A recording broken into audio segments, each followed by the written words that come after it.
I'm in Piedmont, South Carolina, sitting in the wonderful, wonderful garden of Mary Vargo. Your passion is having a wild cacophony Definitely. Of pollinators and all sorts of plants. This is just a joy. Yeah, I mean, this is kind of my lab, my experimental zone, where I try new plants, learn something new about a new pollinator, and then share it with master gardeners and share it with the public in Greenville County. So it's real fun. And now you're sharing it with our people. Yeah, I'm so excited about it. And I'm looking across the street at an old J.P. Stevens, looking over the fence, Stevens plant. And this was a Mill Village house, so 2 families lived in this house.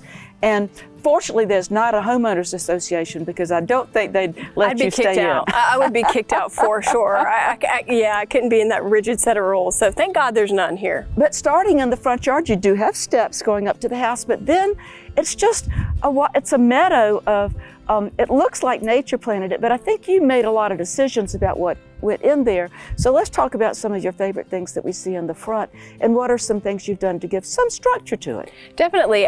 So when I first started, it was a lot of herbaceous annuals and perennials, but then I realized in the winter, when all that dies back, I don't really have a whole lot of structure. So I started, this garden's been a work in progress for 3-4 years. So each winter when something dies back, I'm kind of able to evaluate. I see what's left. I see what's still giving some sort of ornamental component to the garden. So I added in woodies later in. So you'll see there's a succession of plants, and still they're really small stages. Some are mature. A lot of my favorites are flowering right now, like Monarda, lots of Rudbeckia. I have lots of butterfly bushes that all the pollinators love, and having such a big variety of plants too, I see almost a new insect every day, which is really cool for me. Out front, what are some of the more unusual plants that you have? Can you remember? Let's see. I have some interesting lilies. I have several types of pycnanthemum. So I have 3 different species of pycnanthemum, which is really kind of hard to find. Usually you just find the Uticum species widely available, but that's kind of fun to have different species of certain plants. So that's kind of my favorite. Clary sage is something I grew for the first time. Started it in the fall, overwintered. It's flowered for me now, and I'm totally obsessed with it. So that's new to me. So that's kind of my new obsession. Artemisias that I've propagated, and gosh, lots of different grasses. And there's so much in there. I think I forget what I planted in there until it blooms, and then I'm surprised. And then there's succession there because you've got things that start blooming in the fall, and the summer things start to fade away. Yep.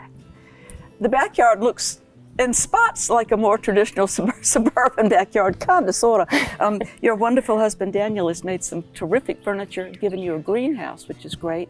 And then I've never seen such a fancy grill, so that's kind of fun. It's nice. I don't have to cook, so that's a plus for me. And a swimming pool for you to jump into. Yeah, absolutely. But you have borders here with plants in them.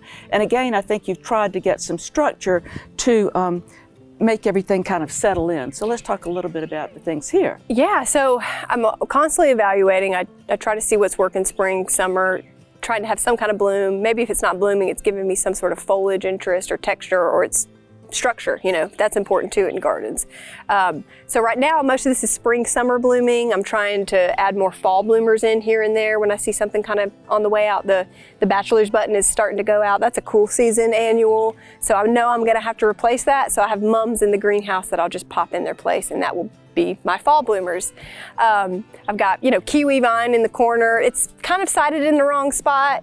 It should be protected. It gets zapped every winter. I just planted a calycanthus Aphrodite that I'm really excited about growing. I love those huge flowers. Got an interesting spirea that I planted the other day.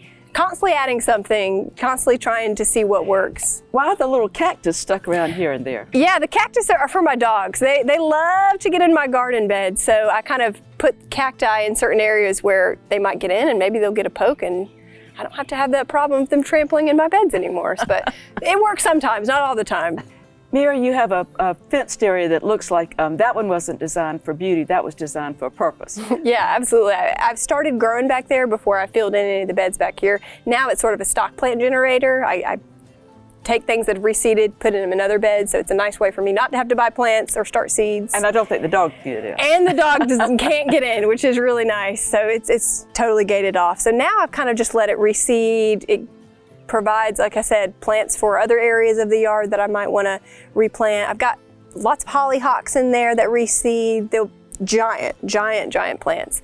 I leave a lot of weeds, are considered to a bunch of people, but I love the structure either in the spring, something like dock, which has really interesting seed heads when it pops up in the spring. And then as it fades into the summer and fall, it's left with like a bronze, sort of purpley color seed head that looks great in arrangements. Yeah, I was going to say, because you like to use flowers, and that's not necessarily a flower. I mean, it's the dried seed head, but it would be a fabulous component to those sorts of things.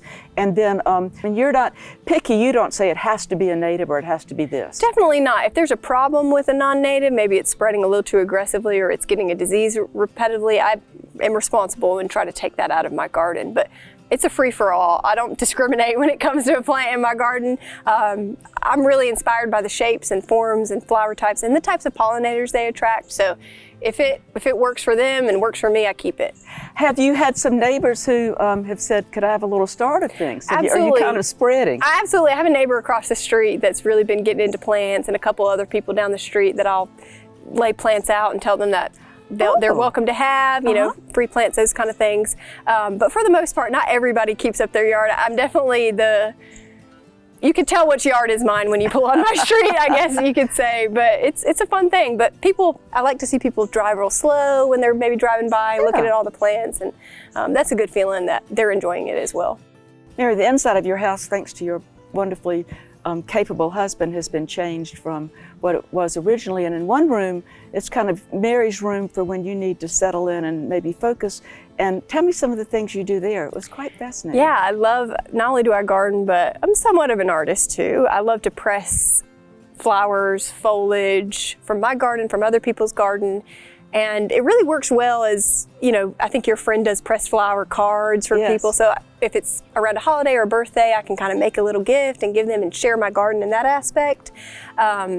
I'll kind of keep track of my garden through pressing. So I'll write the month, what's flowering, and then I try to press everything that's maybe flowering in that month or that week. So then it's a really good way to go back and look and have those special specimens to look back on when there's not much blooming. And then the way that you, I think every day, take some time to take some of the things that you've pressed and make a display of them and share with people on social media, I believe. Absolutely, yeah, I try to do that. It's a great way for me to be present, kind of get grounded again. Like we were talking about earlier, it's a really good way to just study plants and learn botany. You know, maybe you're seeing that a leaf is more serrated than others, or you learn specific botanical terms when you're seeing that over and over again. So I find it's a really nice practice. Especially when you're inside and looking at a plant individually instead of outside here with everything. There's always a pollinator that's taking your eye away from what we thought you Definitely, were less looking at. distractions. Yes, so when yes, you isolate it in there and you're able to get it alone, you become more intimate with that plant. Well, I have just been thrilled to be here with you today, and everybody on the crew has been, it was hard to get them to get started because the pollinators are just so fascinating, because unless you have a variety of things, you don't realize that different plants attract different pollinators. I think that's one of the wonderful things about having this kind of a yard, Mary. Definitely, that's how I learn constantly too. I wasn't super into entomology when I did my horticulture training, so this is a way that I've really learned and I've grown in my job and throughout growing different plants. It's just seeing what visits what and taking notes and pictures. Well, we know that insects have remarkable whatever goes on in their brains, and I'm sure that the next generation is going to remember that this was here. Yeah, they overwinter a lot in my landscape, so they revisit. Yeah, and so this is the place that's on anybody's trip that comes through Piedmont. Definitely. Thanks, Mary.